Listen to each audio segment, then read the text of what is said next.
یہ گھومنے پھرنے اور دنیا میں مگن رہنے والا انسان جب مرتا ہے تب اسے پتا چلتا ہے کہ زندگی کا اصل مقصد کیا ہے۔ اصل میں انسان زمین پہ پیدا نہیں ہوا بلکہ زمین پہ آیا ہے۔ پیدا وہ آدم علیہ السلام کی خلقت سے ہزاروں سال پہلے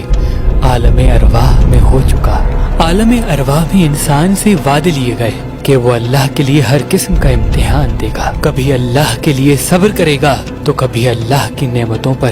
شکر کرے گا تاکہ اس امتحان کے بدلے اللہ اسے جنت میں جگہ عنایت کرے۔ لیکن افسوس کہ جب باپ کے سلب سے ماں کے شکم میں آتا ہے تو سب کچھ بھول جاتا ہے اور اس چھوٹی سی دنیا اور محدود سی زندگی میں ایسا کھو جاتا ہے کہ اسے خود کا پتہ بھی نہیں چلتا۔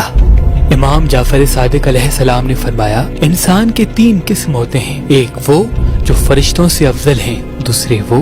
جو کبھی گناہ کرتے ہیں تو کبھی گناہوں کی معافی طلب کرتے ہیں، اور تیسرے وہ جو گناہ کر کر کے خوف گناہ سے ہی دور ہو جاتے ہیں، اللہ کی رحمت سے مایوس ہو جاتے ہیں تو ان کی شکل عارف لوگوں کے سامنے جانوروں جیسی بن جاتی ہے۔ اس میں سے کوئی کتے کی مثل ہوتا ہے، کوئی گدھے کی مثل ہوتا ہے، کوئی گائے کی مثل ہوتا ہے تو کسی کا مزاج سانپ کی مثل ہوتا ہے۔ وہ رہتے کھاتے پیتے تو انسانوں کے ساتھ ہیں لیکن انسانوں کے اندر ان میں جانور چھپا ہوتا ہے۔ بس فرشتہ موت اسرائیل کی شکل میں آ پہنچتا ہے اور جب جسم سے روح کو جدا کیا جاتا ہے، حضور پاک نے فرمایا، کچھ انسانوں کا روح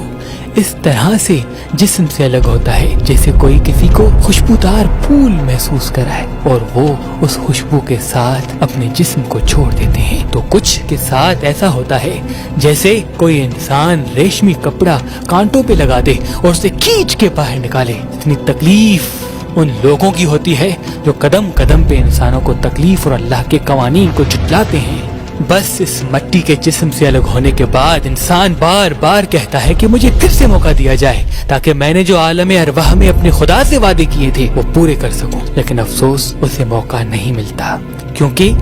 اللہ کی دربار میں جو وقت اس کا لکھا ہوتا ہے وہ اس نے پورا کر دیا ہوتا ہے۔ امام جعفر صادق علیہ السلام نے فرمایا، اللہ کے پاس جو لوح محفوظ پہ انسان کا وقت لکھا ہے وہ دنوں، سالوں اور مہینوں میں نہیں بلکہ سانسوں پر مبنی ہے کہ یہ انسان اتنی مرتبہ سانس لے گا اور اتنی مرتبہ سانس چھوڑے گا۔ بس انسان کے جسم کو جب تدفین کیا جاتا ہے تو انسان کا روح برزخ کے لیے تیار ہو جاتا ہے اور منکر نکیر آتے ہیں اور کہتے ہیں، تمہارا رب کون ہے؟ تمہارا رسول اور امام کون ہے؟ تم کس دین پہ زندگی بسر کرتے رہے؟ کس طرح سے انسانوں کے ساتھ چلتے رہے؟ اور جو فرشتے انسان کے کندھوں پر مسلسل نیکیاں اور گناہ لکھتے رہتے ہیں، ان تمام چیزوں کو پڑھ کے سناتے ہیں کہ یہ ہے تمہارے اعمال اور اتنے وعدوں اور اتنے امتحان کو اس طرح سے تم نے کھیلا ہے۔ یہ جو جسم ہم اپنے ساتھ لے کے گھومتے پھرتے ہیں، اصل میں یہی ہمارے خلاف گواہی دے گا۔ انسان رونے لگتا ہے، اپنے اعمال کو یاد کر کے تڑپنے لگتا ہے اور بار بار فریاد کرتا ہے کہ کاش مجھے تھوڑا سا وقت مل جائے، میں اپنے اعمال بہتر کر سکوں، جس انسان کو مجھ سے تکلیف ملی میں اس سے معذرت کر سکوں، معافی مانگ سکوں، لیکن افسوس اسے وقت نہیں ملتا کیونکہ جتنا وقت اسے ملنا تھا اتنا وقت اسے زمین پہ مل چکا۔ اچھے اعمال والوں کے لیے فرشتے جنت کی خوشخبری سنا کے جاتے ہیں اور خراب اعمال والے کے لیے دوزخ کی خبر سناتے ہیں اور یہ کہتے ہیں، اب یہی اعمال تمہارے خالق کے سامنے پیش کیے جائیں گے اس دن جس دن کا وعدہ کیا گیا تھا۔ امام جعفر صادق علیہ السلام نے فرمایا، جب کوئی انسان مر جائے تو ان کے وارث جتنے زمین پہ موجود ہیں ان کو چاہیے ان کے لیے اچھے اعمال کرتے رہیں تاکہ قیامت تک پہنچنے تک ان کے گناہوں کا ترازو کم اور ان کی نیکیوں کا ترازو بھاری ہو سکے۔